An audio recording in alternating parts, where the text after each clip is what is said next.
সৰভোগৰ শ্ৰী শ্ৰী মইনবৰী সত্ৰৰ 2005 চনৰ 28 অক্টোবৰত প্ৰাকৃতিক দুৰ্যোগত বিধ্বস্ত হৈ সৰভোগলৈ স্থানান্তৰ কৰাৰ পিছত আজি আমি আটকধুনীয়াকৈ কীৰ্তনঘৰ আৰু মণিকূটৰ নিৰ্মাণৰ যি সম্পূৰ্ণ হৈছিল সেই প্ৰায় 1,25 লাখ টকা ব্যয় সাপেক্ষে নিৰ্মাণ হোৱা কীৰ্তনঘৰ আৰু মণিকূটটো আজি শুভাৰম্ভ কৰা হ'ল।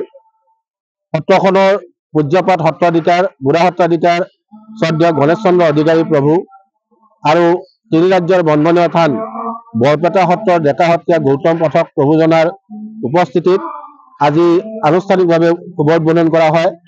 ইয়াৰ পিছতে আমি কাৰ্যালয় গৃহটো উদ্বোধন কৰোঁ। কাৰ্যালয় গৃহটো উদ্বোধন কৰে সত্ৰ পৰিচালনা সমিতিৰ সভাপতি তৰুণ চন্দ্ৰ পাঠক বাবজনাই। তাৰ পিছতে আমি প্ৰায় 30 লাখ টকাৰ ব্যয় সাপেক্ষে ঐতিহাসিক সত্ৰখনৰ মুখ্য তোৰণখন আমি আধাৰশিলা স্থাপন কৰোঁ আৰু আধাৰশিলা স্থাপন কৰে শ্ৰী শ্ৰী উত্তৰ বেতনা সত্ৰৰ সত্ৰাধিকাৰ ভাগৱত প্ৰসৰ হিন্দু শ্ৰদ্ধেয় ৰিজু পাঠক মহন্ত প্ৰভুজনাই। ইয়াৰ পিছতে আমি আমাৰ মইনবৰী সত্ৰৰ ইতিহাস আৰু বৰ্তমান আৰু সত্ৰাধিকাৰ পূজ্যপাঠ সত্ৰাধিকাৰ গণেশ চন্দ্ৰ অধিকাৰীৰ জীৱন পৰিক্ৰমাৰ ওপৰত আমি এখন ইতিহাস সংকলন প্ৰস্তুত কৰিছোঁ। এইখন উন্মোচন কৰা হ'ব। ইতিমধ্যে সেই উন্মোচনী সভাত অসম সত্ৰ মহাসভাৰ সদৌ অসম সত্ৰ মহাসভাৰ কাৰ্যকৰী সভাপতি ডক্টৰ সুনীল গোস্বামী লাইয়াতী সত্ৰৰ সত্ৰাধিকাৰ তেখেত, প্ৰধান সম্পাদক জগৰাল সত্ৰৰ সত্ৰাধিকাৰ নগাঁৱৰ শ্ৰী প্ৰান্তিক গোস্বামী প্ৰভু, সত্ৰাধিকাৰ ৰিজু পাঠক প্ৰভু আৰু অসম চৰকাৰৰ কেবিনেট মন্ত্ৰী জয়ন্ত মল্ল বৰুৱা ডাঙৰীয়া, ভৱানীপুৰ সমষ্টিৰ বিধায়ক সন্মানীয় ফণী তালুকদাৰ ডাঙৰীয়াকে প্ৰমুখ্য কৰি বিশিষ্ট গণ্যমান্য ব্যক্তিসকলে অংশগ্ৰহণ কৰিব।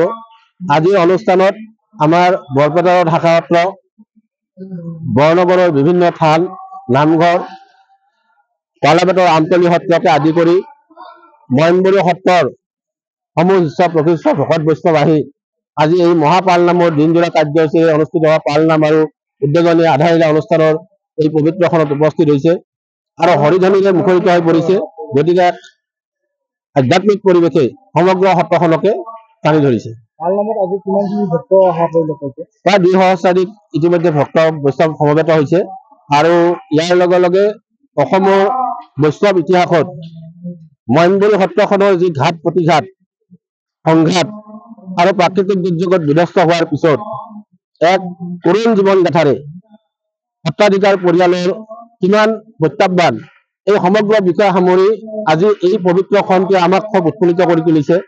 কাৰণ আমি সত্ৰখনৰ মণিকূট গৃহ আৰু নামঘৰটো নিৰ্মাণৰ ক্ষেত্ৰতে 1,25 লাখ টকা ব্যয় কৰিবলৈ সক্ষম হৈছোঁ আৰু 30 লাখ টকা ব্যয় সাপেক্ষে আমি মূল তোৰণখন নিৰ্মাণৰ দিশে আগবাঢ়িছোঁ। গতিকে আশা কৰিছোঁ অনাগত দিনত এই সত্ৰৰ ভকত বৈষ্ণৱ পৰিচালনা সমিতি আৰু বৰনগৰবাসী ৰাইজৰ সহযোগত এই সত্ৰখনে পুনৰুজ্জীৱিত হৈ উঠিব। না, আমি সত্ৰখন নিৰ্মাণৰ ক্ষেত্ৰত ৰাজ্যৰ মাননীয় মুখ্যমন্ত্ৰী মহোদয়ক আমি অনুৰোধ জনাইছোঁ। এই ক্ষেত্ৰত তেখেতে পৰ্যাপ্ত পৰিমাণে সহায় সহযোগিতা আগবঢ়াব বুলি ইতিমধ্যে তেখেতে প্ৰতিশ্ৰুতি দিছে। তেখেতে নিজেও মইনবৰী সত্ৰখনৰ বিধ্বস্ত পৰিৱেশৰ কথা বিভিন্ন সময়ত উত্থাপন কৰি আহিছে আৰু ইতিমধ্যে জয়ন্ত মল্ল ডাঙৰীয়াও আহিব। গতিকে আশা কৰিছোঁ অসম চৰকাৰে এই ক্ষেত্ৰত এক শক্তিশালী পদক্ষেপ গ্ৰহণ কৰিব।